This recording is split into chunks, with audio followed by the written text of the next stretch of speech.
What is up, everybody? Welcome back to another episode of the Card Hedge Podcast. This is our first show of the 2023 year. Very excited to be back. Took a little break. My name's Omar, co-host, aka Retro Hoops. I got my man JD, the true player. I was wondering when you'd pick up on that. I was hoping the whole show would go by. I saw it maybe like about a second ago, and I'm like, oh, I'm not gonna say anything right now. This is gonna be the intro. This is gonna be good. This is gonna be good stuff. The true player, JD, in the house. Yep. I'm a true player in 2023. So player.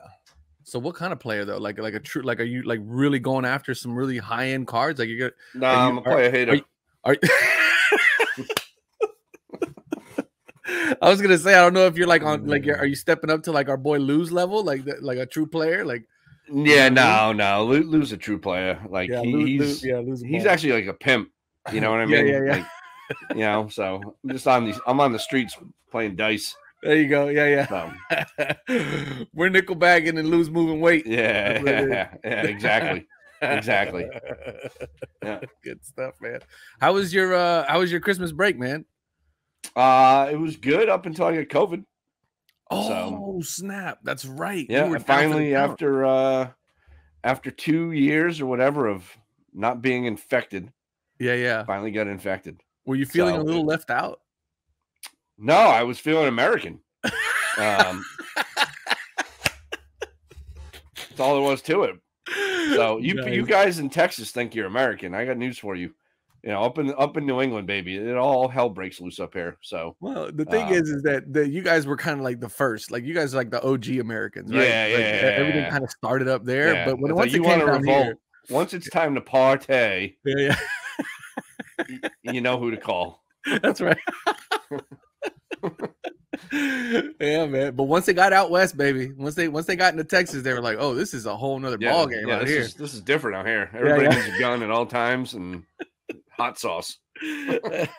That's right. Oh man, good stuff. Yeah, dude, I sat around. Yeah, but it was good. It was good. Watching my kids open up presents that I had no idea we bought them. You know, that kind of thing. Dude, how old are your kids? 8, 6, and 4. All right, so you're still in that time period of having to spend stupid money. Yeah. On shit that they don't even know what they got. Oh yeah. Half of it's broken. Yeah. 3/4 of it they'll never play with. Yeah. And 100%. You're just like, what the F? Yeah. So the only thing that we did, like the one present that I knew about that I was pretty adamant about. Well, not adamant about, but I managed to score a PS5 at retail. Oh. So I was like, and the disc edition, not the digital one. Like the digital one, yeah. Yeah. So shout out to my cousin who had a voucher for one, and he's like, "Hey man, I already bought one. Do you want the voucher?" So we ended up picking it up like way back in October. Yeah. And even though my son's probably maybe he's a little, my oldest, the 8-year-old, he's probably a little too young for kind of big gifts like that, but I just couldn't pass up, the deal and being able to get one. Yeah, those are the things you grab no matter what. Yeah, exactly. It's also for you. You know what I mean? Well, what ended up happening is I gave him the PS5 and then I got the PS4. So nice. That's kind of how it worked out. But so I'm an Xbox guy. I'm not. Are you? I'm not a PlayStation guy. I had a PlayStation, the original, but then once Xbox came out, I kind of gravitated towards that, huh? Yeah, and then you're either or, right? Story. Yeah. Like a couple years ago, we got our Xbox. We have an Xbox One, and I got it off a college kid who bought it brand new, and then was like, I don't want it. I want a PlayStation, so I'll just sell it to you for what I paid, and I couldn't get one.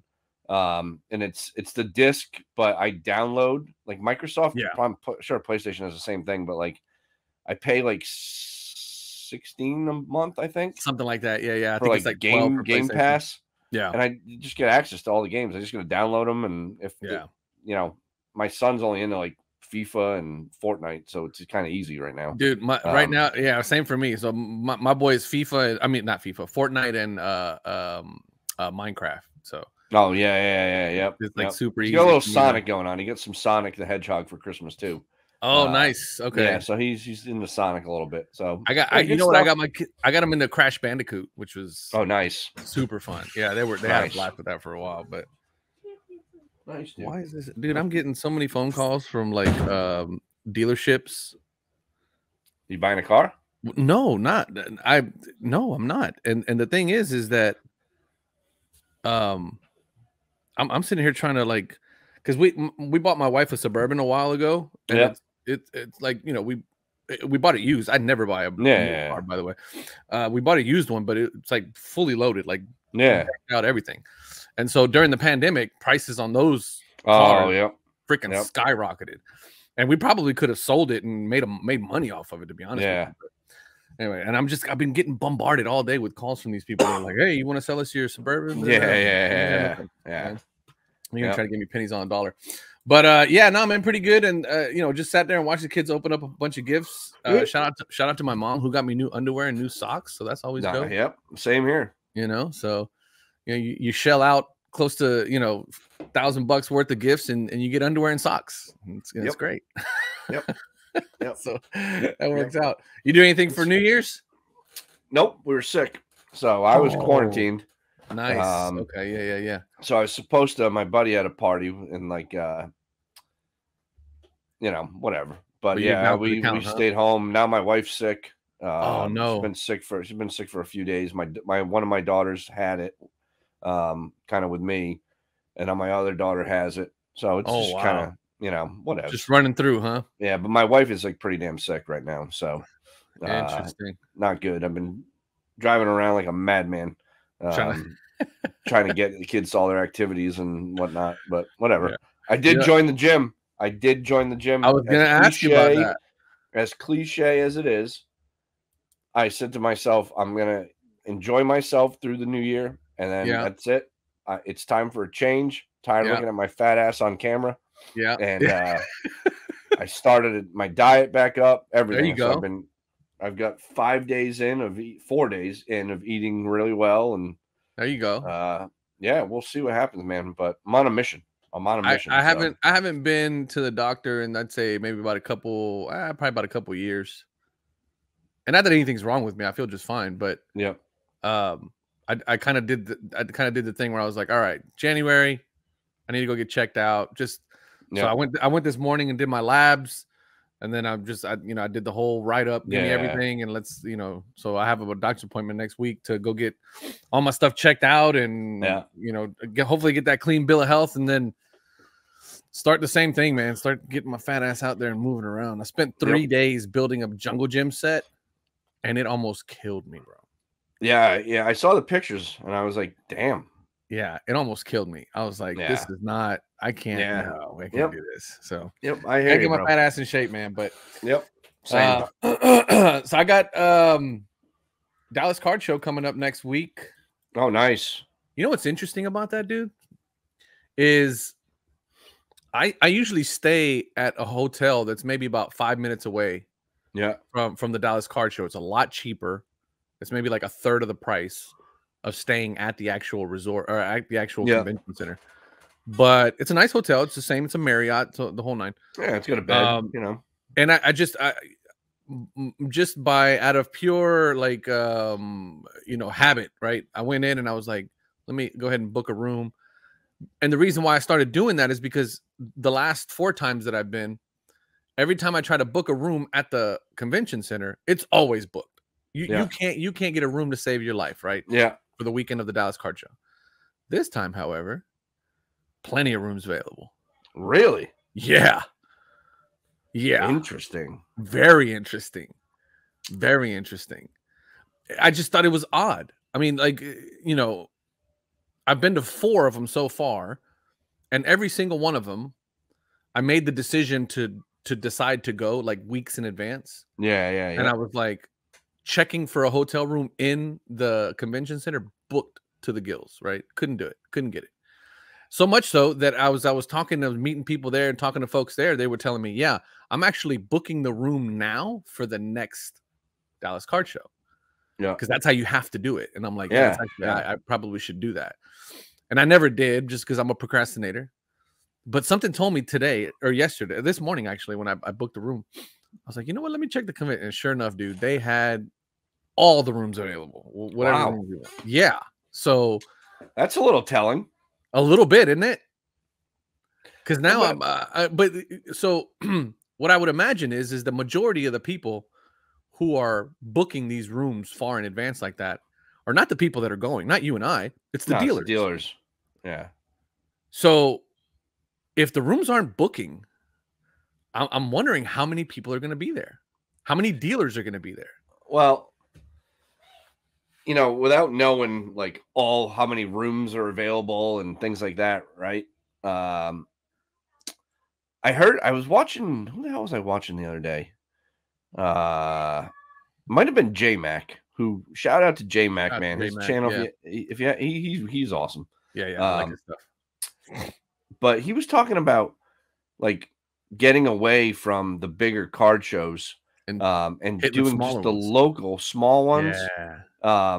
And his logic behind it was like, I thought about it for a second. I was like, that makes a lot of sense. And he's just talking about, he's like, you know, I got a better shot at making relationships and local connections with like, you know, future, you know, repeat buyers at these local shows where there's, you know, 20, 30 tables, 40 tables, whatever, than I do going to these 100-table events where, you know, everybody's trying to make a, you know what I mean? Like it's, I get it. Cause like there's a couple shows near me that happen like the second Sunday of every month. And and they're like a 30, 35, 40 table show, maybe 50. That's still a pretty decent sized show though. Yeah. 50 is probably too many.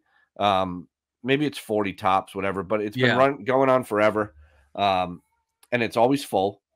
Yeah. And I've gone now consistently for a while. So I know a lot of the guys by first name. They know me. Oh, nice. Okay. You know, and then there's another show coming up here that's like the oldest card show in the nation, which I didn't realize. Interesting. So that's a 2-day event coming up in February that I'm going to hit up, and that's a pretty big one. It's literally like 45 minutes from me. Like so, you know, but it's just interesting that Dallas card show. I wonder if it's the timing of it too, because it's right after Christmas. But could be, yeah. But you would imagine if you're a dealer and you're trying to move cards, right? Yeah, like that's a big show. I mean, how many big tables show, dude? Like, that's a massive room, right? Massive. It's an entire convention center. Yeah, it's got to be what 500 tables at least. At least, bro. At least, I'll tell you right now. But again, it was a bit shocking. I was like, wow, this. Yeah, that's interesting. So I wonder. I mean, well, obviously you have some better data when you actually go and when I get there, we can report back on it, right? But yeah, I wonder if it'll be. I wonder if it'll be a smaller show, like as far as like attendees, and then we'll see. Maybe that's a little foreshadowing for the year. You know, could be. I wonder if the National is going to be. I mean, the National is always well attended. You know, but is that a sign of things to come? Who knows? We'll see. Could be interesting, man. Yeah, I know on my eBay store and booming, my way of life, booming. So whatevs. Business is booming. Yeah, we've got no vacancy here. Nice. All right, you have. I'm gonna do my pickups really quick because mine. I got a lot. You got some. You're pretty pumped about yours. Yeah, it's this is gonna be epic. Mine's pretty light, and one of them isn't a pickup. One of them is a submission that I got back that I just want to highlight because I think the story behind it is like super dope. So we'll get to that one. But first things first, I continue in my Shingun Rainbow Chase on NBA Hoops, which by the way, they just announced NBA Hoops is dropping, I think, next week for 2022-2023 season. So I got to go pre-order some boxes. Anyway, this is just base hoops, but this is the neon green Australia exclusive, if I'm not mistaken. So pick that up as to continue, and then Obsidian. I finally got the all white Obsidian Shingun. These are not numbered. Out of? No, it's not numbered, but these are supposedly like super SP or something. Yeah. All right. Like one per case, I want to say. All right. Case hit type thing. Yeah. And then continuing on with my home, Kenyon Martin. We chatted about him a little bit last time. Just a Junior. You got to make sure you say Junior. Yeah, that's though, right. bro, Kenyon Martin Jr. Yeah. Because he's definitely not his daddy. Nope. Kenyon Martin Jr. Rookie card auto. This is a Mosaic fast break. Dude, I think I paid like $15 for this thing. Which is, I mean, the kid's a solid player. All right. If you watched the SGC sub that I got back, I talked very briefly about this card. It's a 1994 Marvel masterpiece. This is Gambit. You can't really see it that well. Yeah, there we go. Yeah, I wish I could pull it up a little bit better. But anyway, the cool thing about that card is that I've had that card since I was a kid. Yeah, and it remained in a binder for God knows how long. And I pulled it out and I sent it in to get graded, and it freaking comes back an SGC 10. Yeah, dude. And I'm just that's the best. Completely floored, bro. Like, never in a million years did I think that a card that has been sitting on my, sitting in a binder for over 20 years plus for sure. Yep. That it would actually end up grading out pretty decently. 472. And sure enough, man, this thing came back at 10. And then it just so happens that like I'm the hugest of huge Gambit guys. Like Gambit, that's my guy. Yeah. And it just so happens that that's the one that came back. So there it is. Nice. And it's a gold blaster. Shout out to Marvel Madness and Marvelous Packs. They kind of been kind of schooling me on the Marvel game. But man, just like, that type of thing is what you hope for every time you send in. Yeah. You know what I mean? Like you send in something that's like sentimental, you know what I mean? And you're like, hey, this actually looks pretty good, but it's from 1994. Chances are it's not going to do so well. I knew it was in good shape, but when it came back a dime, dude, I was like super pumped. That's sweet. That's it. That's it for me. All right. So I got a lot. You got to deliver. So first thing, I'm starting to put together some insert sets from the 90s, baseball and basketball, whatever. So some baseball ones. This is 96 Leaf. And this is the hats off insert. So if you actually feel this card, it's meant to feel like the actual baseball cap. Interesting. So it's kind of cool. Yeah. So got the Griffey. It's an 8-card set. Got Albert Bell. Look at that. And Greg Maddux. So it's kind of got like a wool feel to it, or what? Yeah, yeah, absolutely. And I have all the other cards coming, but there's a Barry Larkin that like there's 3 of them on eBay, and the guys that have them for sale want stupid money. Yeah. And I'm like, I'm not paying that. It's like a $5 card, and they're charging like $11. So that's that. I'll have more next time. Okay. Then my furry little friend. Let's see what you got. I found in our 90s group. Oh yeah. My buddy tagged me in a KG post. I saw that. And so I started messaging with the guy. Long story short, we made a deal last night. Turns out the guy lives local to me, so we met up tonight. Wow. Prior to recording to hand deliver the cards to me, and he's like, "Hey, I threw in some extras." So these are the extras. Nothing cray, but 2019 Prism Kevin Garnett sensational swatches. So hey, whatever. So that's a veteran swatch. So it's at least game or event used, right? It is game worn material. Look at that. Nice. I didn't know those existed. Then I got a Panini Brilliance. This is game worn too from 2012. Yeah. Panini actually used to do game worn really well. Look at that. Celtics. It's a good size patch there, man. Good size patch. Wait, these were just thrown in? These were just gimmies? Yeah, these were just gimmies. Dude. I haven't even gone through them all yet, really. So 20, this is an 02 Fleer Platinum KG game worn.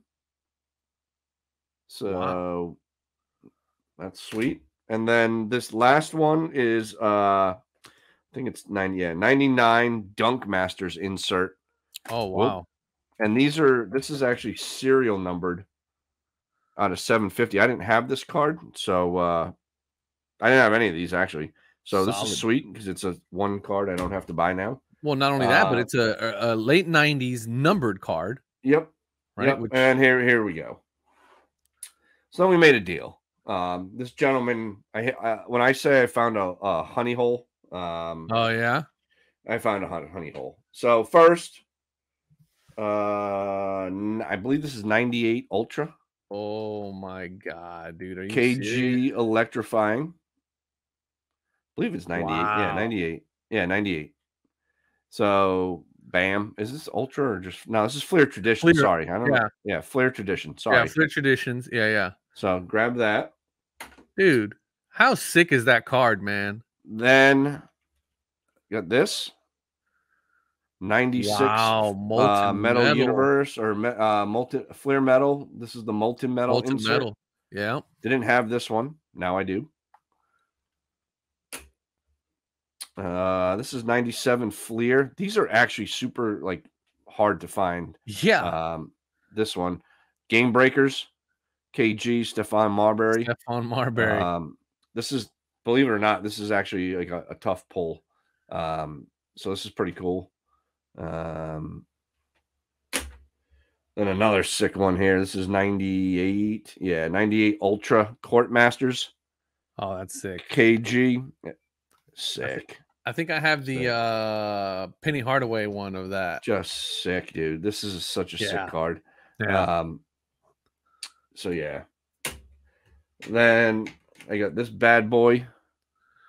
Oh wow, from EX. Yeah, the exceptional green. This is numbered out of 500. Dude. So now I just need the blue, which is numbered out of 250. And then I got this out of 97 Metal Universe. This is the titanium. Titanium, yep. I have the Penny Hardaway one of that one as well. Dude, that's sick, that was my night. Dude, was my night. Hold on. Throw up that electrifying one again. That is, to me, that is one of the sickest inserts. Oh, it's money. Dude. Money. So sick. Yep. Just from, I mean, you see stuff like that, man. Yep. And I always ask myself, Panini, what the hell are you guys doing? Right? I think the whole idea of the chrome cards, like the chromium cards, made Panini really lazy. Yeah, because that's all they do. They're just throwing up the chrome cards and then the parallels and the shimmers and all on it. Yeah, it's but dude, it's solid inserts like that, man. They just they just don't make them like that no more. Nope, they don't. And again, cards that I needed. So this dude's pretty much getting out of the hobby. Really? Yeah, we were talking for a little while, and he was telling me his story and blah blah blah, and obviously being up here in New England, he's a big time Celtics fan, big time, same age as me. Yeah. Turns out we ended up knowing a lot of the same people, which is kind of funny. Interesting. So he's got a bunch more that he's listed a couple here and there, but because I have them. But everything else he's just put aside for me now, and I'll buy them as I go. And he's cool with kind of wait until I'm ready to buy. And home run for me, man. Home run. So that's again, man. Fired up. Yeah, it's what you hope for, right? And KG. What kind of better day is that? Yeah, come on, man. Really? I see why you came in all swagged up. Yeah, true player. And then hit up your true. Yep. Now that makes sense. You came in with you came in hot. Yep. With all that hobby mojo.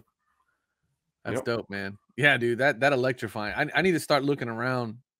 Like I said, one of we were talking off camera and just kind of trying to frame a little bit about what we were going to talk about today. And I was telling you that one of the things that you know, I was curious, you know, like, this is what I'm going to do, but I'm like curious what your plans are. I think this is the first time that I'm going into a year, right, where like I've just been buying, right? Like I've been doing a lot of buying. I've been doing a lot of, you know, collecting, stacking, grading, and things like that. I've been having a lot of fun with doing grading and things like that. But like now, what I'm really like for the year for 2023, right? So the question is like, what's your strategy, or what's the game plan for collecting going into 2023, right?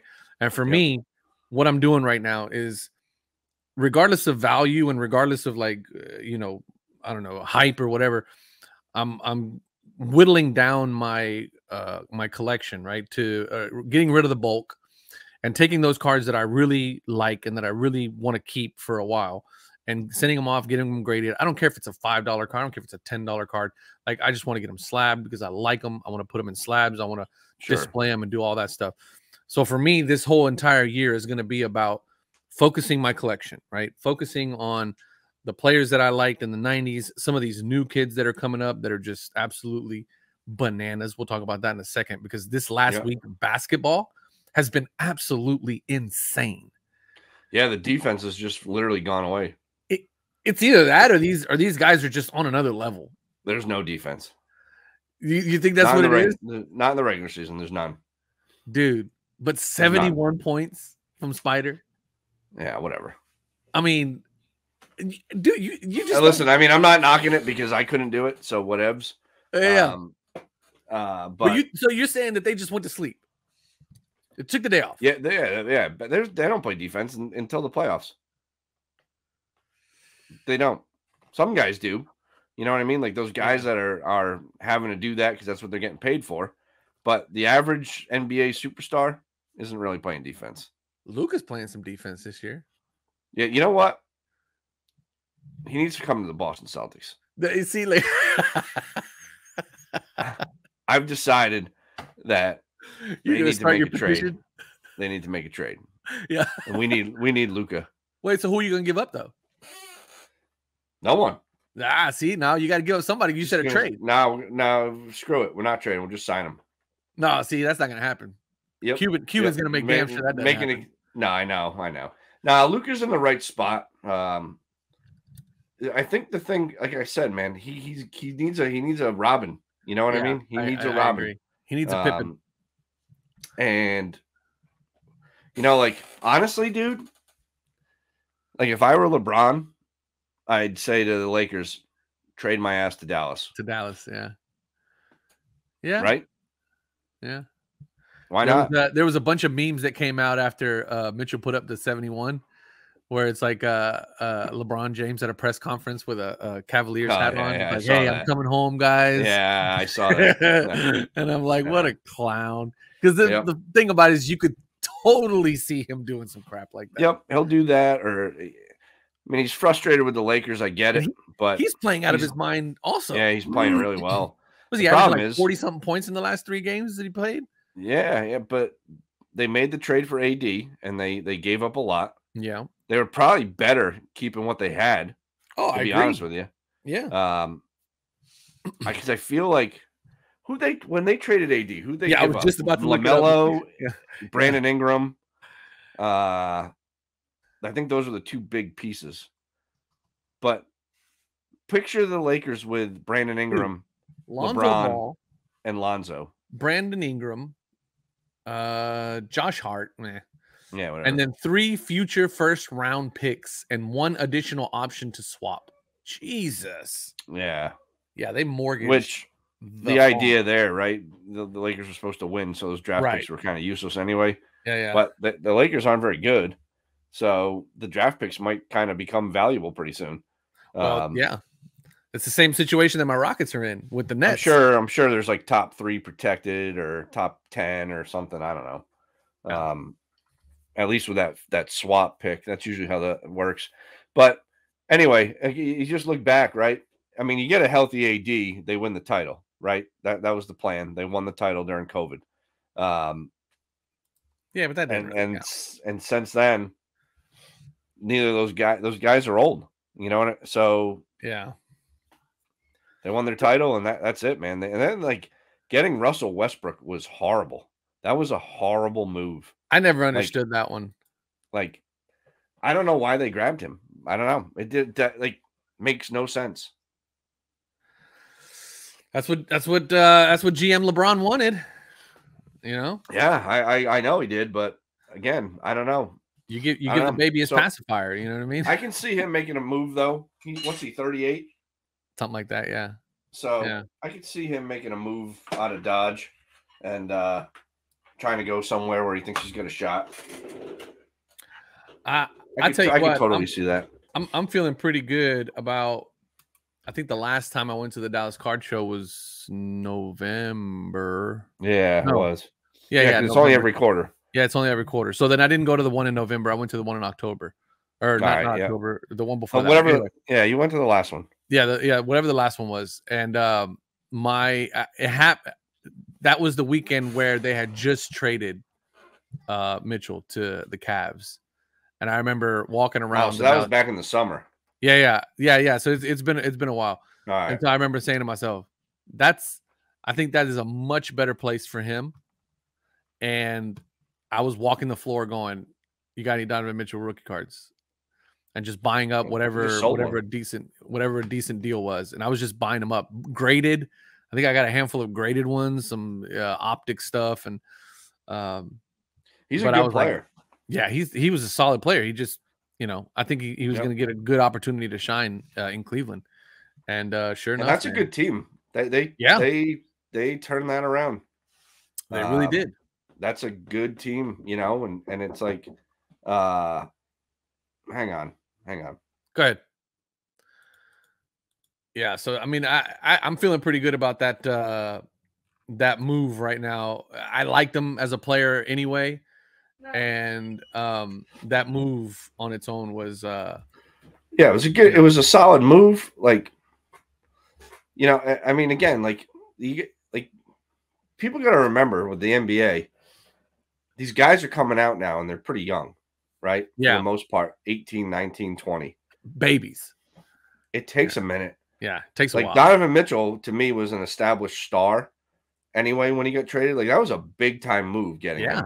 Yeah. He's just playing in Utah where they have, 3 TVs and, 1 camera. So, no offense to my Utah people, but, it's not a major market. Yeah. And I don't know if Cleveland is necessarily a major market, but they're a sports town for sure. It is, and I think the balance of power has clearly shifted in the NBA back to the East. The East is loaded. The games are better. I wouldn't say it shifted. I would definitely say it evened it out for sure.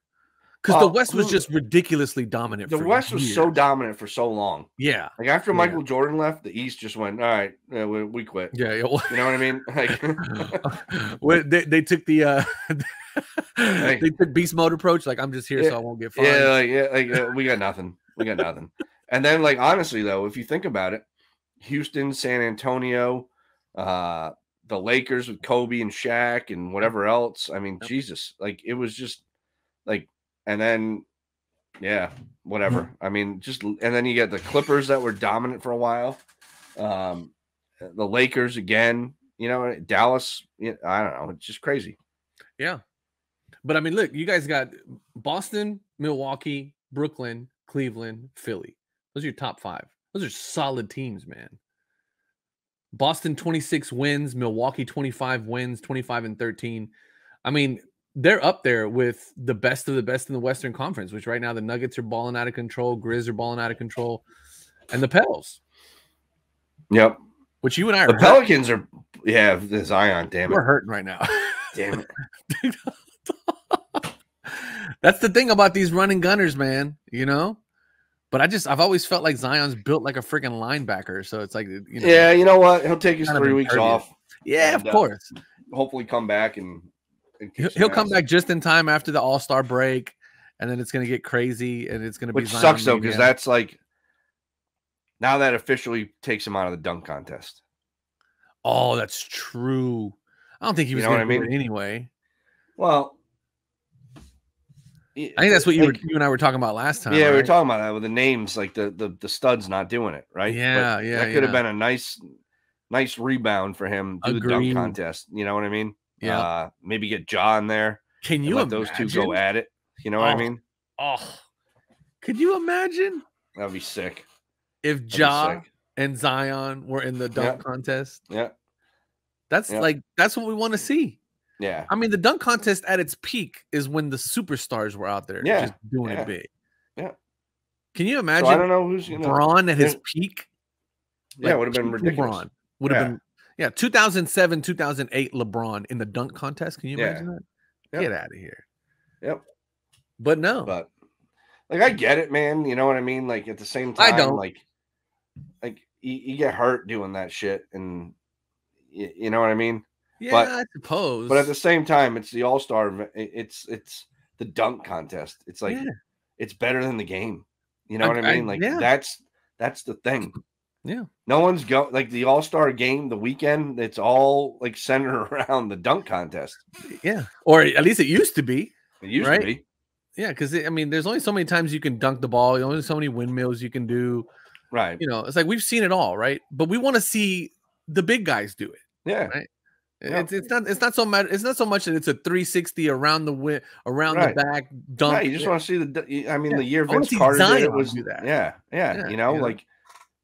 So yeah, whatever. But yeah. So anyway, all right. Let's talk about like. So you were talking a little bit about your collecting, like your focus for the year, just getting focused, and kind of slimming down, staying focused. And I'm doing something similar. I'm selling as much as I can. I just got thousands of cards to sell. Yeah. And I'm not grading them. I'm selling them all raw on eBay. And then I'm buying stuff that like you are, like that I want. Yeah. That are the players that I want. You know, I tend to, I find it very hard to stay focused collecting cards. Yeah. Like very hard. Yeah. You know, it's not easy. But I think at the end of the day, if you get enjoyment out of what you're buying and what comes in the mail or what you trade for or whatever, right? That's all that matters. You know what I mean? Agreed. So like on that end, like I'm trying to stay away from some of the hype and things like that. Like I'm trying to just carve out my own thing and see. I want to see how it goes. Like I want to see if like my thought is legit or not, or if I'm just gonna fall on my face. But I've been doing some homework, and we'll share this a little bit down the road. I can tell you all that I did send some cards to PSA. Yep. Did you now? I did. Yep. Was that a money move? Yeah. Yeah. Here, so like, I listened to your episode that came out today, I think. Yeah. And you were talking about, you know, PSA and whatever. And like, here's the thing. The pricing, what's kind of annoyed me to the point of no end now is the SGC, it's pretty much 60%, right? Maybe 70% on the average everyday card of a PSA 10. You mean the value, right? The value, resale value, right? Agreed. It's an anomaly where an SGC 10 sells for more than a PSA 10 or at the same price. So like, and I learned that a long time ago. Like I don't beat myself up trying to get, if a PSA 10 is 100, I don't list my SGC 10 at 100. I list it at 70. Right. You know what I mean? Because you're conscious of that fact, right? Yep. Yeah. But then I said to myself, well, why do I want to leave like $35 on the table? If I'm selling this, right? And this card's sole purpose, the whole reason for me to grade this card was to increase that resale value. What am I doing? Yeah. What am I doing? And you know, and it's like, I fought the good fight. I'm not throwing in the towel because I'm still grading with SGC on the reg. Yeah. But there are just cards that I have that need to go to PSA, and they're going to get sold, and that's it. And some of it I'll keep, but some of it is just going to, go. And if PSA, excuse me, continues to lower their prices, which I think they will. You think so? I do. I think by the end of this year, I think you'll see close to $12 again, if not, maybe sooner, depending on how the economy goes and what happens with the hobby and things like that. Yeah. I think too, like SGC learned some things off their Bowman special. You know what I mean? So there's the thing is there's four companies that are mainstream. Yeah. Right. You got PSA, you got SGC, you got BGS, and you got CSG. Yep. PSA's taking the biggest bite out of that pie. We know that. SGC is pretty much settled in that second kind of thing, right? Yep, agreed. And then you got BGS and CSG kind of duking it out, figuring out what's going on down below. I don't know if BGS can do what can they do to reestablish themselves. I don't know if there's anything they can do. No, I agree. Unless, honestly, I was thinking about this. I think they have to go down to $10 a card with subgrades. And you know what? I don't even think that'll help. You know why? Because they don't advertise worth a plug nickel. They don't advertise at all. They have no marketing. I have no idea what they're doing. I have no idea who's running that company. I have no idea what technologies they're using. They're still, they barely got on to online submission forms. They're so behind the curve. They're so behind the 8 ball.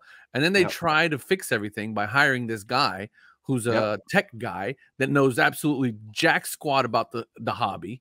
And they're making all the wrong moves, in my opinion. Yeah, and I think they've redesigned their website. They've added in the stuff that they needed to add in. They certainly have the bankroll to do what they need to do. Yeah, of course. But I also think there comes a time when a company has just how do you I'm trying to think of something that's revived itself, right? And I can't think of anything off the top of my head. Anything, right? It doesn't have to be in cards, but I'm just trying to think of something that's come back. They're Blockbuster. Yeah. They're Blockbuster. Yep.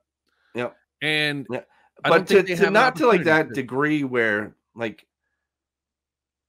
so I don't think they're completely out of the game, but I think that it's so hard to grab that last piece of the pie. Yes.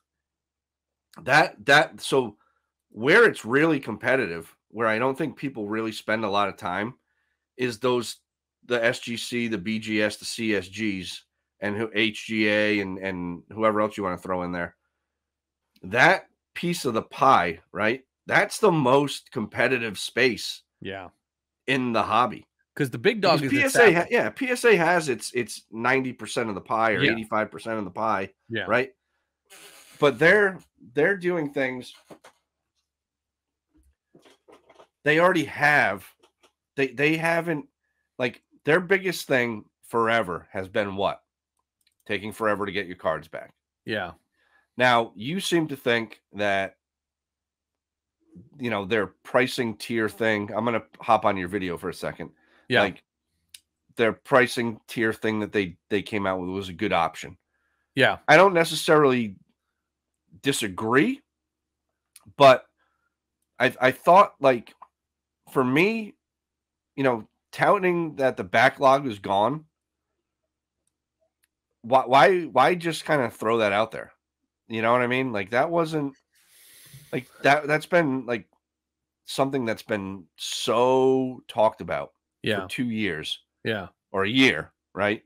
2 years now. We're in 2023. Yeah. That they just do this quick little video and now with our backlog gone, we can do this. And it wasn't like they just over it, don't they? Yeah, they just yeah. And I thought that's what makes me think that they're not over the backlog. I'm in a group submission thing on Facebook with a guy who's a solid dude. They still don't have cards back, or they're just getting orders back from the national. Yeah. Okay. I just if the last video of mine that you watched was the one that I did Wednesday, not the one from today. So I alluded a little bit to saying that I don't believe that they're through their backlog. And the reason why I don't believe that is because today, the video that I dropped today was my brother's submission that we submitted back in July. Right. That we just got back yesterday. No, day before yesterday. To me, and I don't mean to cut you off, but I thought you made a really good point, and I know that you do this for a living, and it's the one thing 100%, because you don't know a lot, but you know this 100%. Yeah. This operational shit. Yeah. When they talk about that, I'm like, ooh, this isn't gonna be good because I know my man knows his shit, and to me, if you're if I sat here and said to you, Omar, our operational procedures are money. Yeah. We're solid. You're going to get your cards back in a timely manner. And then you look, and I get it. I always go back to what Peter said from SGC. Yeah. What is it? Overpromise and deliver every time. Underpromise and overdeliver. Yes. Yep. Maybe they're going to take a little bit of that mantra, but again, I still have a hesitance with them because the guy I sent my PSA cards through, Adam, who was on our show. Yeah. He's told me he's been getting his cards back in about a month. So it's there's no rhyme or reason. You've been doing the same thing? I've been hearing the same thing. That it's been a month, right? Which I'm good with, right? I'm good with a month.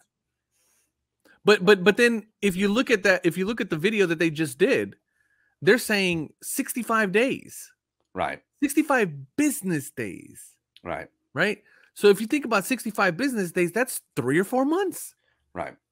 Right. And how many? Yeah. And when you said that too, about the days, the business days, the average is 22 in a month. And then you're like, that's 100 days.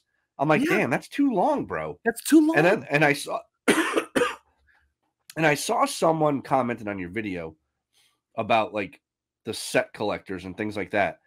Listen, why not just make go back to the $7 grading and just tell people it's going to be a year. Yeah.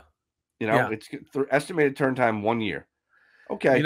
But after I dropped that video, after I dropped the video, I got a call from, I got a text message from my boy Ty over at Bench Clear.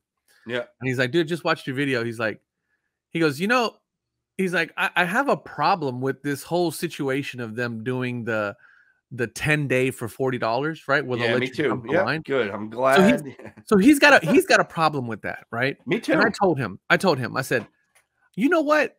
I don't have a problem with that. I don't have a problem with the concept of offering an expedited service, right?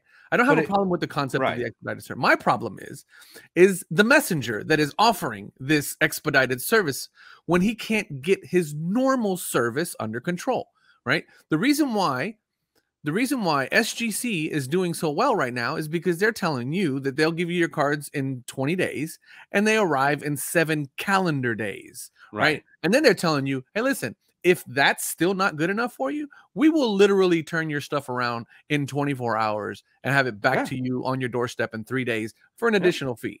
Now, that is how expedited services are supposed to work, right? And what I didn't like about that that one piece of that little promo was the cutting the line, because to me, all that does is recreate the backlog. But here's the thing, JD. Here's the thing, and this is how they cover their ass, because they're really good at this. They're really good at covering their ass.